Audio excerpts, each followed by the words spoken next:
afterwards. So without further ado, Tim Eyre will tell us about Greenland.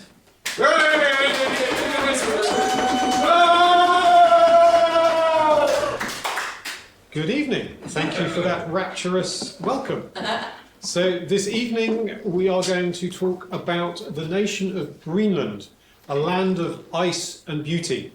So we'll firstly talk about Greenland in general, and then towards the end I'll talk a little bit about my trip there that I took in 2013. So this is Greenland. Let's first talk about the geography of the place. So the population of Greenland, according to the University of Wikipedia, is 56,466. So that is smaller than the number of people that will fit into the soccer stadium called the Emirates Stadium, which incidentally has got a very nice Ethiopian restaurant next door, which is why I go to that area. That is approximately the same as the population of the town of Macclesfield in Cheshire. So the cultural contribution of Greenlanders to the world actually significantly outstrips the population of the country. They gave us the parka and the kayak, for example. Kayak is a Greenlandic word. This is the flag of Greenland, red and white, hence my wearing a red suit and a white shirt and a white pocket square. To be in keeping with the Danish flag, it represents a setting sun. Greenland is part of the realm of Denmark, so it's not part of Denmark, but in the way that the Isle of Wight is part of the UK, but Denmark is still kind of oversees Greenland, but over the years Greenland has become increasingly more independent from Denmark. The capital city is Nuuk, where until the building was demolished in 2012, 1% of the population lived in a single building, which had the unlovely name Block P,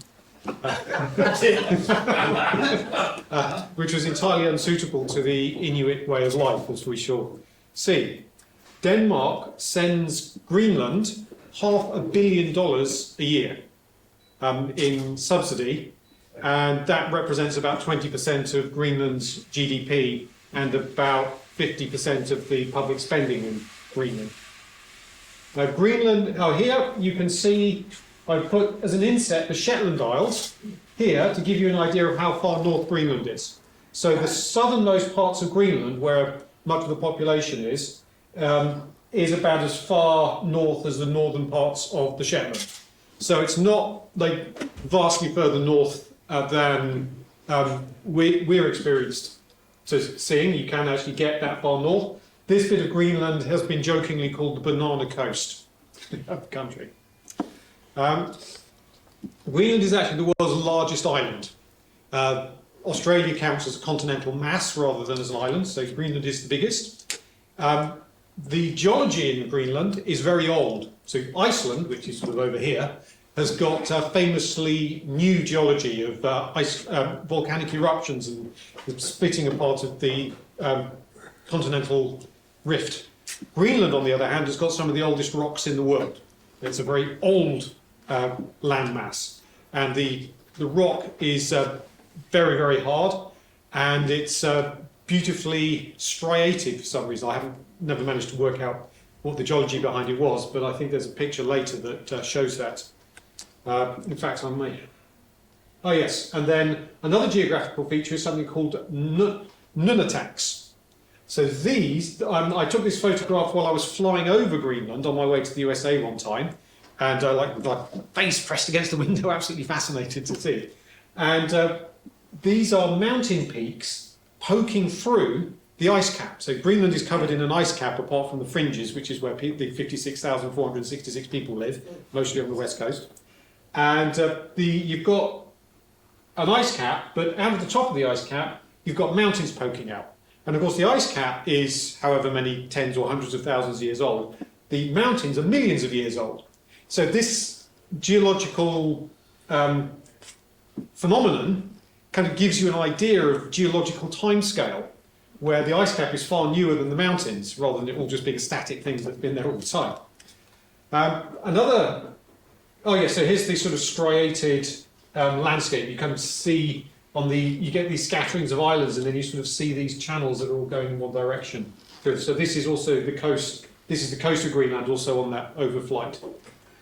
And so in Greenland, there is a famous meteorite. I can't actually remember what it's called, the York meteorite or something like that, which deposited iron.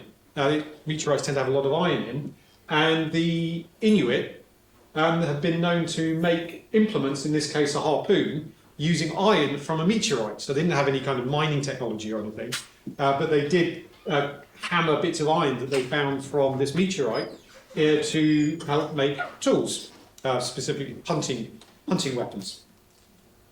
So a bit of history. Yes, so this is a picture of a Greenlandic young woman. This is a Greenlandic fellow I met on the way there on the flight from Copenhagen. He took a lot of photographs, so I'm sure he doesn't mind me. He's like photographing the cabin crew and stuff, so he can't really complain if I'm showing a picture of him. A bit of history about Iceland. Greenland has been inhabited for thousands of years. Thousands of years ago, it was something called the Dorset culture, which I think the anthropological term is Paleo-Eskimos. So this is like Stone Age Arctic dwellers. But the people like this chap here, they come from the Inuit, and they, as far as the anthropologists can tell, originated around the Bering Straits, so Northeast Asia, and migrated across Canada, and eventually ended up in Greenland. But they arrived in Greenland after the Europeans.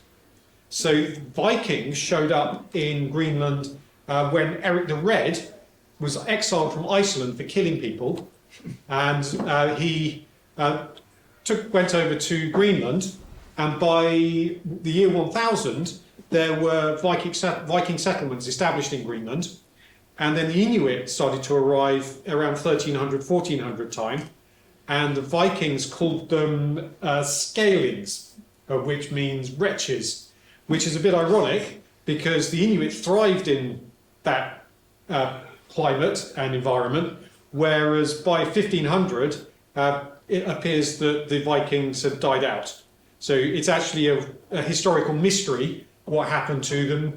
They may have just become too inbred. There may have been some harsh winters, and they died of famine. There's one idea that they were captured en masse and taken to Newfoundland or something like that, but nobody actually knows. So it's one of those things that lends itself to speculation. Come 1721, a missionary called Hans Egede he knew about these Viking settlements, and he became concerned that, having been isolated from Scandinavia for so long, they may have lost their faith in God, or even worse, still be Catholics. So he arranged for an expedition to go and look for them, and found that they'd all gone. But he found that there were the Inuit there, so he set about converting the Inuit rather successfully, as it turned out, and so now they are Lutheran, with a mix, as you so often get in indigenous populations. It's sort of Lutheran and then sort of mixed in with shamanism, animism type religion as well. And along with the missionaries, you tended to get trade starting. So the Inuit started to have whaling ships come, and you got some intermixing with Europeans. Whaling was very important around this time in history. There are plenty of whales around there, and the Inuit really know how to catch whales. So there was a lot of whaling activity. Denmark was the country that colonized Greenland, and of course they brought smallpox. So quite a lot of the Greenlanders died out from smallpox, but fortunately not all of them. Come 1940, the fall of Denmark to Germany, suddenly there wasn't Denmark there to look after Greenland, so the US took over. After the war, by 1953, Greenland was fully integrated with Denmark, but come 1979, Greenland arranged with Denmark to get home rule, and come 1985 they actually left the what way that they had a sophisticated, deep history and culture, and that it varied as you go around the polar regions. Their traditional skills, many of which they still retain, were highly adapted to the Arctic. They really knew their stuff when it came to surviving in the Arctic. One of the reasons that Amundsen made it to the South Pole first was that he went to learn from the Inuit, although he did this in Canada rather than in Greenland, and things like wearing animal skins rather than wool. So I think you can get wool in Greenland because you have there are these animals called musk oxen. They're not actually oxen, they're more closely related to sheep, but they're these animals which are this like huge ball of wool, but wool gets wet and so it's not actually good in that kind of environment. Instead they wore animal skins, and they were and still are very skilled sewers. So in the tropics, if you can't sew together cloth very well, then it doesn't look very good. If you can't sew together animal skins very well in the Arctic, you die. So there's this like strong pressure to be very, very good at sewing. In terms of where they live, so here's some examples of Greenlandic clothing. So here's a Greenlandic parka. There's space for a baby in the hood.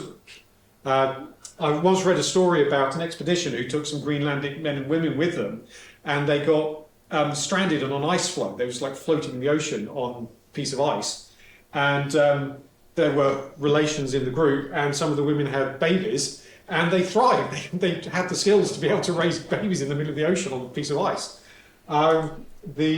So all made of animal skins. This is a kayak outfit, so waterproof skins for somebody paddling around in a kayak for hunting. And this is Greenlandic national costume, which I did an article on a few months ago. And you can see that we've got beadwork around here, and there's different designs of beadwork for different areas of Greenland. Very intricate, all done by hand, extremely skillful. Notable thing about women's national costume in Greenland is that it's the only female national costume in the world where they wear trousers. And in fact, they're hot pants. They're little shorts that only come down to about here, and then they have long sealskin stockings that they pull up. The shorts are made out of fur, and then these boots are called kamik, so they're soft embroidered boots. And then men, for formal dress, they wear a white parka, sometimes with a bow tie, which looks a little bit odd. So the women's national dress is just fantastic. It's really very beautiful. The beadwork, is that shells or I think it's just little glass beads, because it was exchanged with traders, so the whaling traders. This isn't a national costume that goes back hundreds of years. No. Thousands of years. This goes back to like the 18th, 19th century kind of time. Now, you notice the tartan here. Yes. So there was probably some contact with these Scottish people. And I couldn't resist putting these magnificent furry boots in. I suspect it's polar bear skin, judging by the fluff coming out here. In a homestay, I stayed in 2 different homestays when I was there, and one of my gracious hostesses was giving me a tour of her workshop, and there was this very soft white fur, and I stroked it.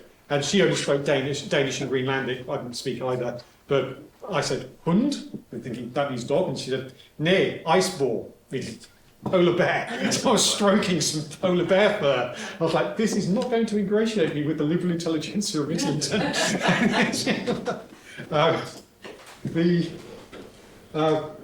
Right, so in the summer, traditionally the Inuit would live in tents.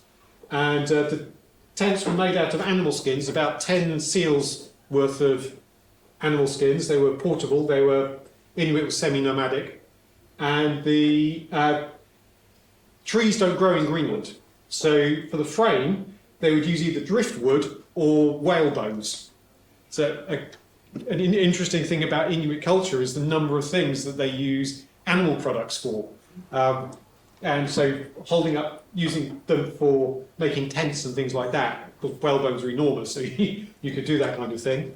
And then in the winter, they would live in burrows or more recently sod houses, so houses made out of turf, semi buried in the ground. And they have some that you can go and look around outside. So this is outside the Nud Ramazan Museum in Ilulissat. And the people would stay in those in the winter. Traditionally, and I think even today, a tradition is for a couple to spend their wedding night in a local sod house. But inside, they're perfect. Yeah, this was a reconstruction of the 1950s traditional house, perfectly fine inside. This is a sleeping platform.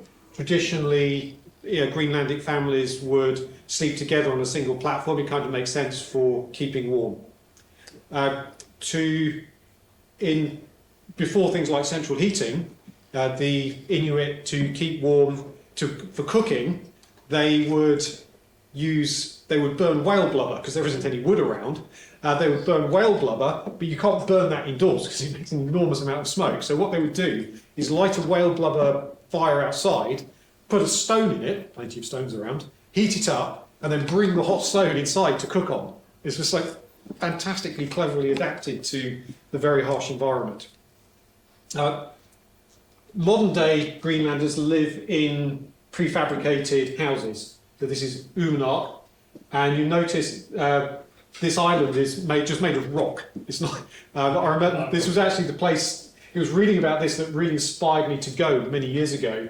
Was it said you can't camp here because it's just rock. You can't pitch a tent. And the houses, and it's hard granite. So instead of trying to blast out the rock to make a level space for the houses, they build this sort of concrete on the slope to make a level platform, and then build a house on top of that. And then this acts as a sort of basement. And you've no doubt heard of igloos. An igloo is a thing, but it's not a thing for living in. It's a hunting shelter.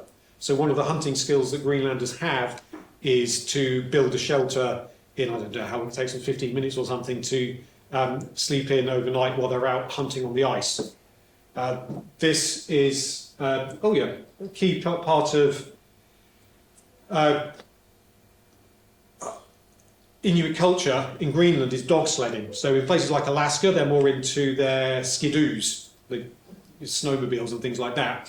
In Greenland, it's very much dog sledding, and huge areas. It's only north of the Arctic Circle. People have sled dogs. You're not allowed ordinary dogs north of the Arctic Circle, and they all have to be chained up. So a large area of land in Ilulissat was given over to sledge dogs. And people, for fun, will hitch them up to sleds, and then they'll get pulled around, and they can make substantial journeys. And this is when they wear their polar bear trousers to keep warm when they're dog sledding. And apparently it's so cold doing that that you don't actually stand on the sled, you actually run alongside it to warm up and then get back on, things like that. They are traditionally subsistence hunters, the Inuit. They live by hunting and then eating what they killed, and they still do a lot of hunting now. Typically they hunt seals, not just seals, but seals are a major thing that they hunt. And the way they do it is in the winter, is to wait on the ice with a rifle, and the seals have blowholes that they pop up out of to breathe, and they'll shoot the seal when it pops its head up. And it's traditional and still current custom in Greenland that if somebody makes a kill, then they share it among the local people. So when I was staying in Uummannaq, which is actually where this picture was taken, they told me that some local person had killed a narwhal. Wow. And they'd been given a little bit of one of the flippers, and she offered me, and she was cutting up into cubes in the kitchen, and she offered me a bit. No, thank you. I wasn't going to sound vegetarian, actually, but yeah. Another thing not to tell the intelligentsia in Islington. These are some examples. So handicrafts are a big part of Greenlandic culture. They're very good at it. So this was my hostess in Uummannaq, was making these kamik boots, absolutely beautiful white leather with fine embroidery on them. And traditionally, they would do this in the long, dark winter, and they didn't even have electricity. They do it by the light of little lamps made out of soapstone burning whale oil. It's fantastic. And also carving little statuettes. This is from a chess set. They also traditionally wore tattoos on their faces, a bit like the Polynesians or the Maori. And but I didn't see that when I was there, but apparently there's been a bit of a resurgence of that recently. Another interesting cultural thing which I believe no longer exists is that as a way of resolving disputes, they would have singing fights.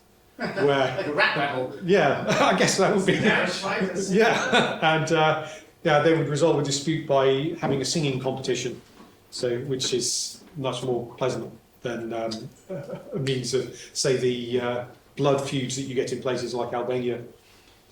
The language. Oh yeah. So talking of polar bears, this is a polar bear skin curing outside a house nearby where I was staying. I was a bit shocked to see this. It's a substantial proportion of the number of living polar bears in the world.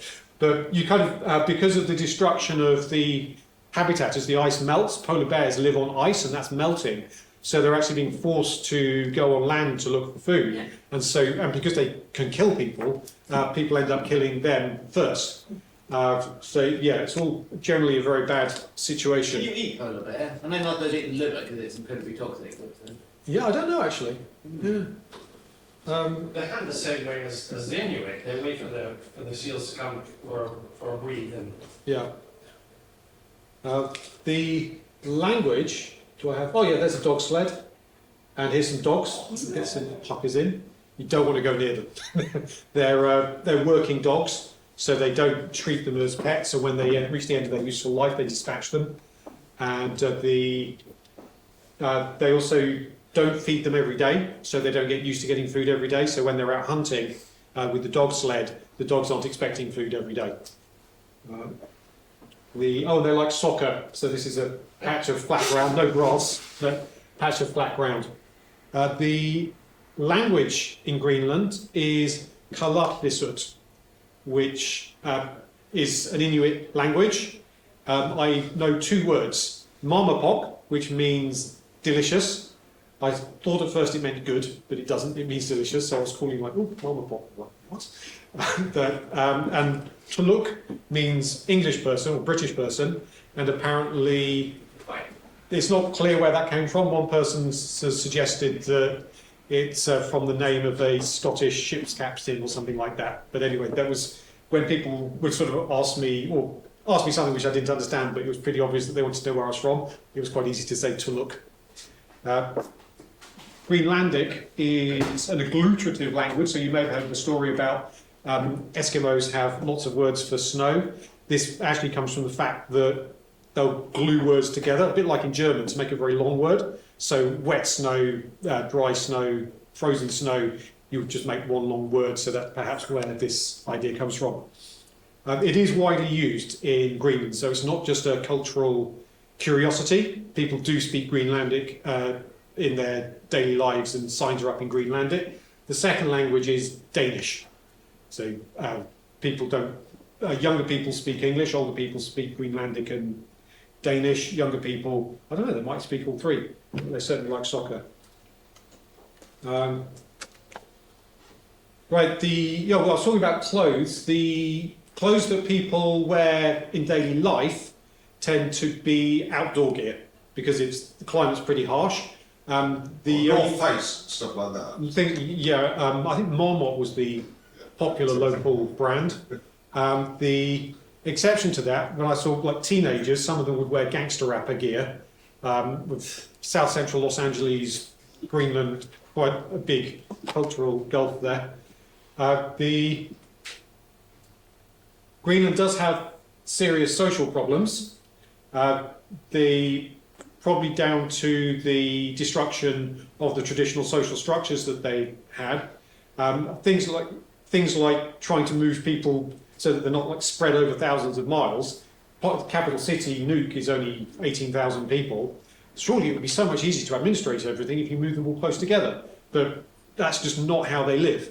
And so that's caused other, like trying to treat them like Europeans has caused a lot of social problems. It became clearer to me when I thought, if I had the Inuit way of life imposed on me, like no matter how many hunting lessons they sent me to and how many free harpoons they gave me, I would perish in days. There's no way I would survive.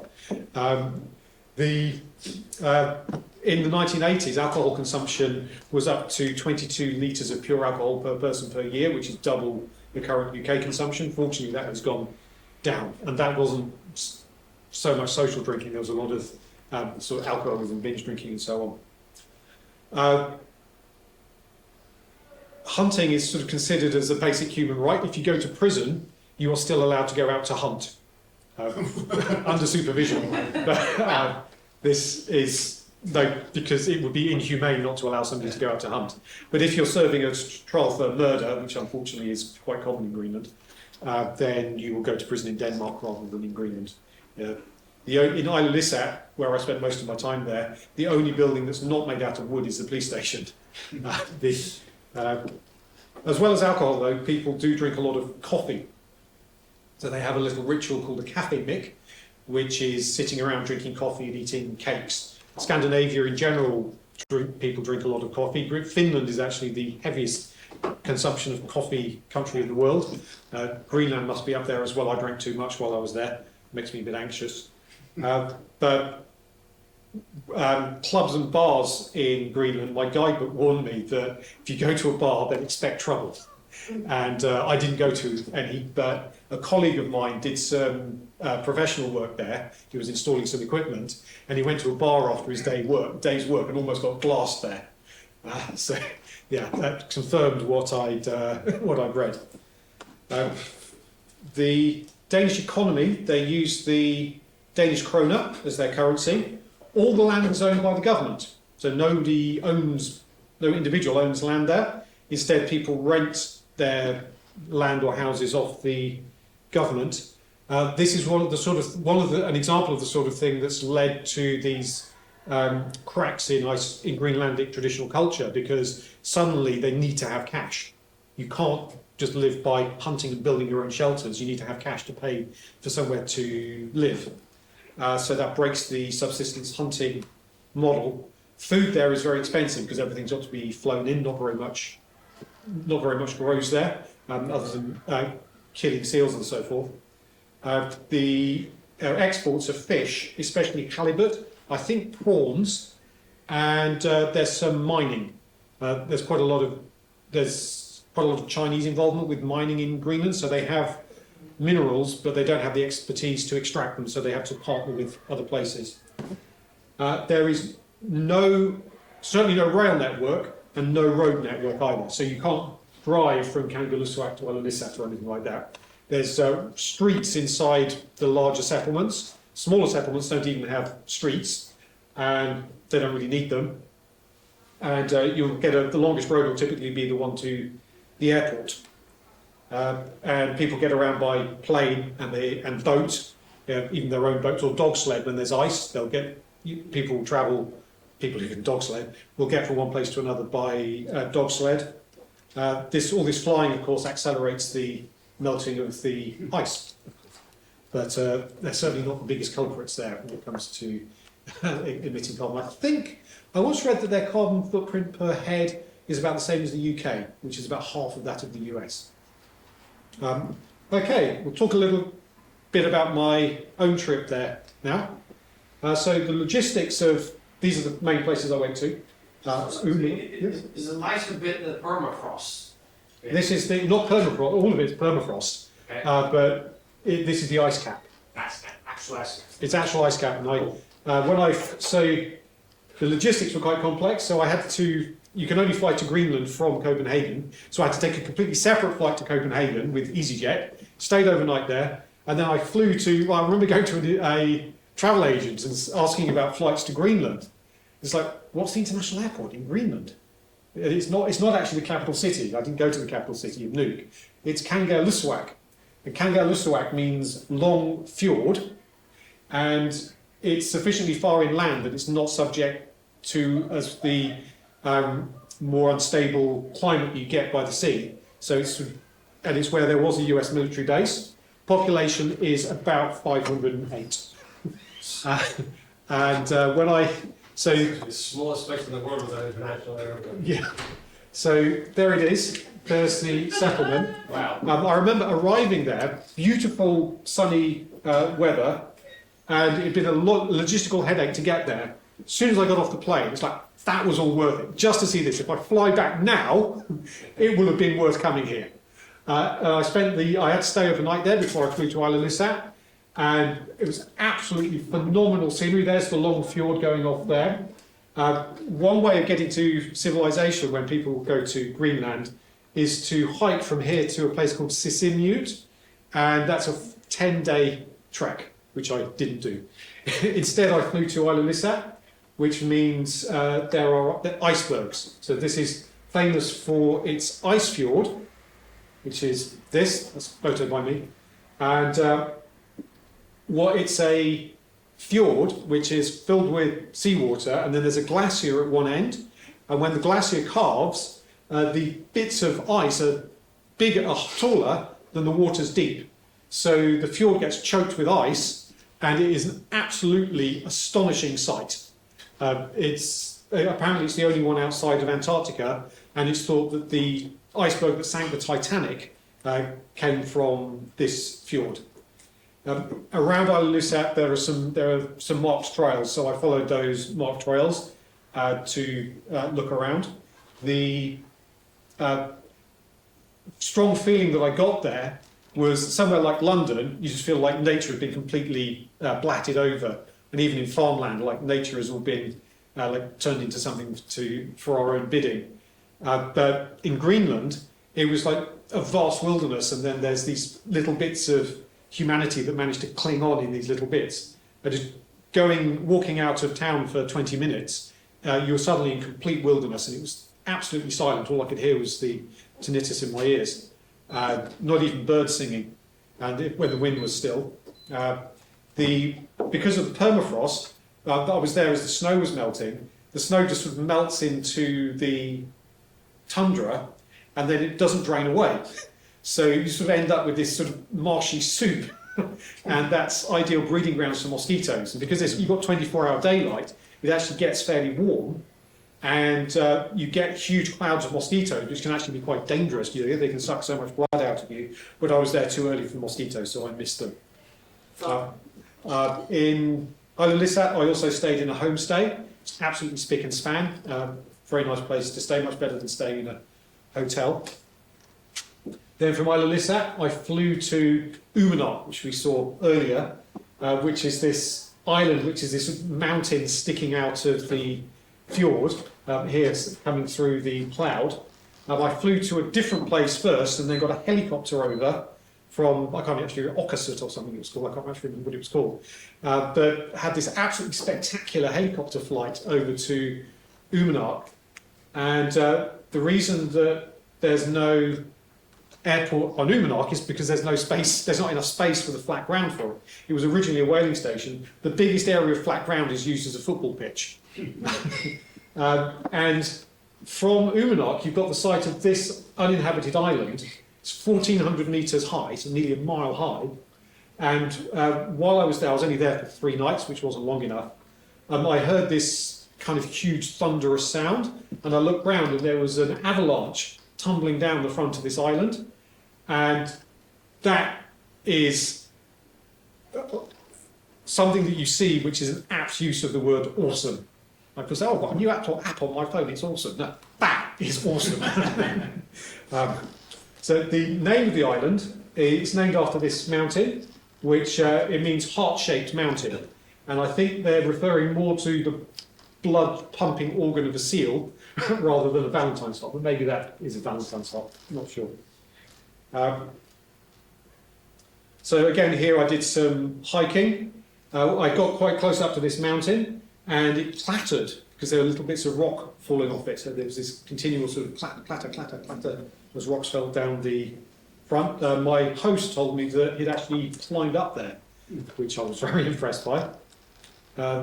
And then I returned to Isla Lissat. I went on a tour around like a boat trip around the icebergs, which have got their own microclimate. So somebody warned me, wrap up warm when you go to visit the icebergs, and I was very glad I did, because it was absolutely freezing, but it was amazing.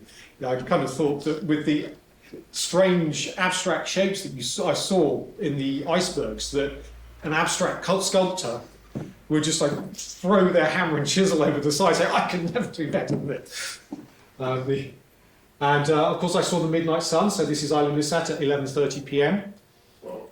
Still light, still all the ice in the fjord. I am normally a real fidget and can't sit still, can't do sunbathing or anything like that. But there was one evening where the light on the ice was so beautiful that I went and sat on a rock overlooking the ice fjord, and I sat there for 5 hours doing nothing but watching the light changing on the ice. And that is some of the best time I've spent in my whole life. It was phenomenal. It is the only time in my life I have wept tears of pure joy. I took a day trip to Arciot by ferry.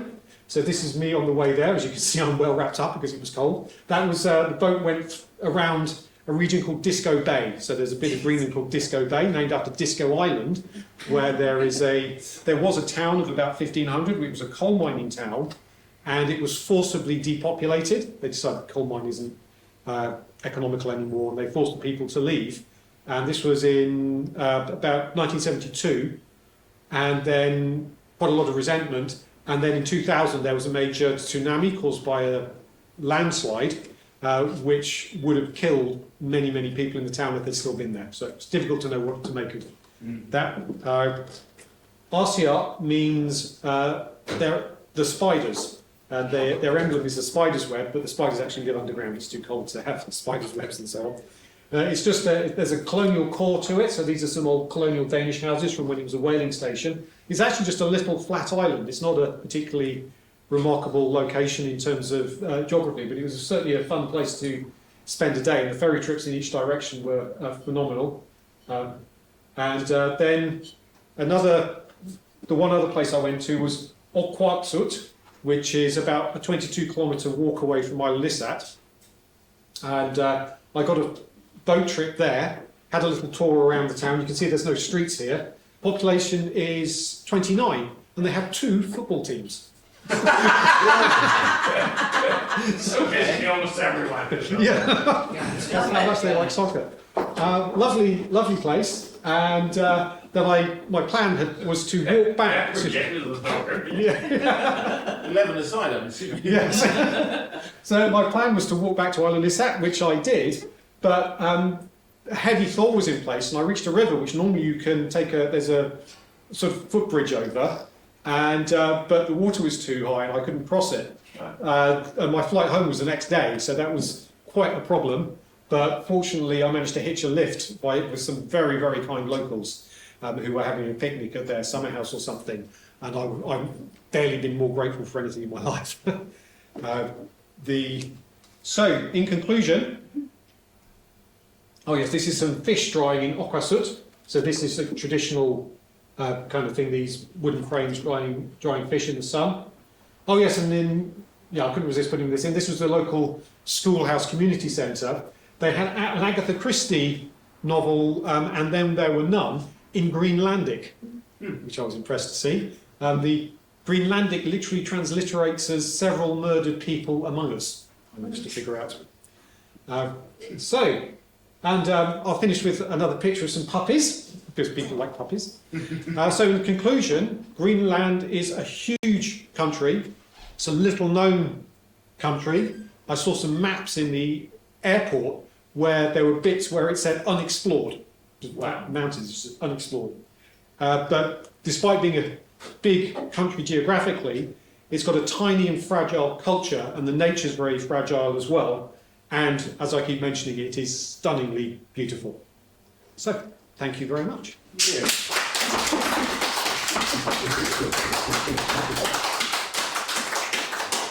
Questions? What did you manage to eat?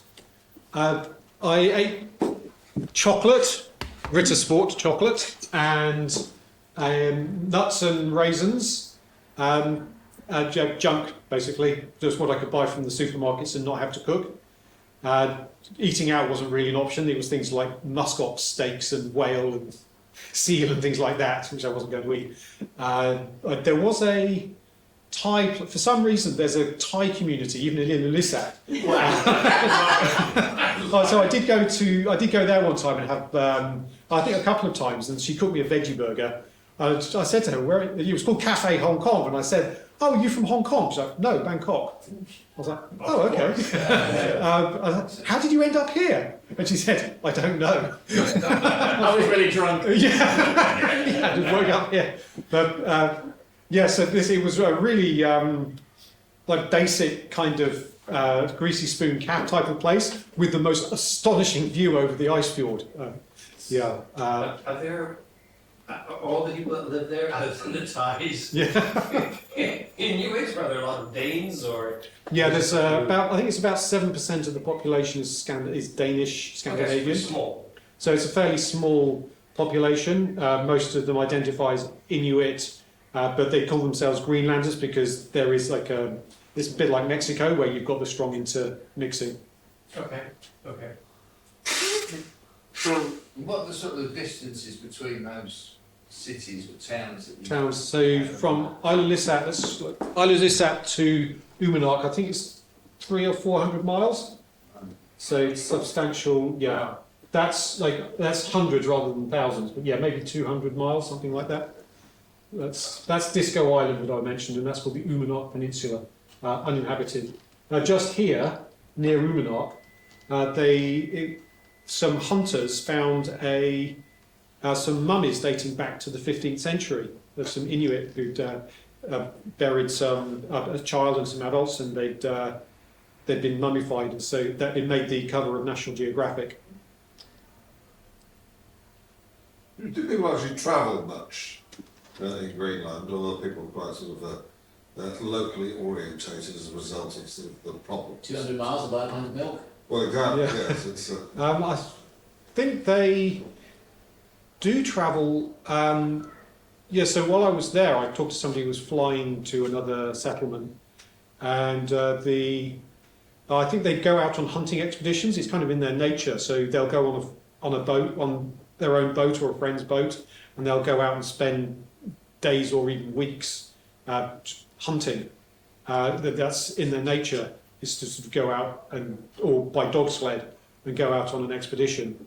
The 9 to 5 factory work, which is what they have to do a lot of what they have to do if they want a job is fish processing, so gutting halibut and things like that. The clocking in, clocking out really is not in their traditional nature.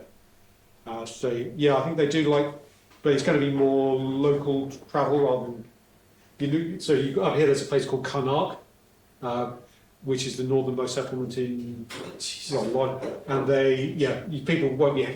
I looked while I was researching this talk. I was thinking, I could go to Karnak. It's £1,000 one way from Copenhagen. No, 1,300 one way from Copenhagen. So just flying from here to here is going to be pretty expensive, and the Greenlanders don't have huge amounts of money. So yeah, it's very expensive to get around. But they're not so much homebods though. They very much like being out and about outdoors. So why is it called Greenland when there's not also green there? Oh, I'm glad you asked me that question. Eric the Red, when he went there, he wanted to encourage people to go there, so he called it Greenland to give the people the impression that it was a nice place to go, and much nicer than Iceland, where he tried to give. I don't know how to presume he didn't name Iceland, but yeah, lots of ice where we live, but yeah, come to Greenland, it's nice and green. But yeah, it's down here. Well, even up here, you've got tundra, but yeah, doesn't really lend itself to mass cultivation of wheat or anything like that. They might. Don't know if they grow. I think berries. People might pick berries. It's about the one thing I can think of that grows. There's one of the theories as to why the Vikings became extinct there is that they had culturally a great deal of devotion to their meat and beef. Mm-hmm. Yeah. And, you know, the grass is relatively sparse and non-nutritious. There's a short growing season, so it was difficult for them to grow and to keep cattle, to feed themselves, and they didn't. Contrary to what happened later in the original ones, Baron didn't eat seafood very much, or didn't like it. It was considered, you know, sort of not very nice stuff, and so they refused to adapt Yeah. to the local conditions. That's the hypotheses as to why they couldn't. Whereas the Inuit were very well adapted. Seal. Yeah. Great. Eat seal in Wales. They traditionally, when they were hunting for whales, I think the men would try and harpoon the whales in from a kayak with a harpoon, and then the women would sail in a boat called an umiak, and they would, I think they pulled the whale to shore and would flens it. So they had these roles, but women weren't just at home doing doing like traditional wife work. They were actually sort of doing dangerous stuff out at sea as well. Yeah. And of course, these boats were made out of whalebone and skins because they didn't have, certainly didn't have fiberglass, and they didn't even have wood in sufficient quantities to make boats. So yeah, their adaptations are just astonishing. I was fascinated with the sod house because I know that in some parts of northwestern Russia and even in the western, the first one, there was no timber, hardly. And so people lived in sod houses. You dig it out, and that's the sod that you dug out, like the bricks. Yeah. And they're very super energy efficient, of course, because you have that in the ground. For windows, they would use stretched whale gut because it's translucent, so it lets some light in. Did they make their That's pockets just- out of whale gut as well? Because it was waterproof. It's probably not whale gut, but it would be some kind of animal skin, Yeah. perhaps seal skin. Yeah, there was when I was on my way home and went through Copenhagen, I took the opportunity. I thought, while I'm here, I should go and look at Greenland-related sites. And there was some shop that sold Greenland-related things, and they had seal meat in the freezer, and they sold sealskin waistcoats and things like that. No, I didn't buy one. But yeah, that's more accepted in Denmark. Because the outside bit of seal skin has hair in it. Yes. It's quite stiff. Yeah. And I think in the days before ski lifts in the Alps, when you went skiing, one of the ways you went up is that you had the seal skin things attached to the bottom of your skis. And they didn't slide. So you could just walk up. Yeah. And then you took them off and skied down. Actually, I've got an Austrian friend who told me about that, not with sealskin, but yeah, she told me about something that they would have on their skis for going up. I mean, I was told about seals, and this was long before, by the time I started skiing. Yeah. Walk up the bloody mountain, but Yeah. Natural Velcro. Yeah. even on snow, you think it's quite slippy stuff, Yeah. but they're quite stiff, bristle type, and they just go Yeah. there. Although Clyde, Well, thank you very much. Yeah. Well done.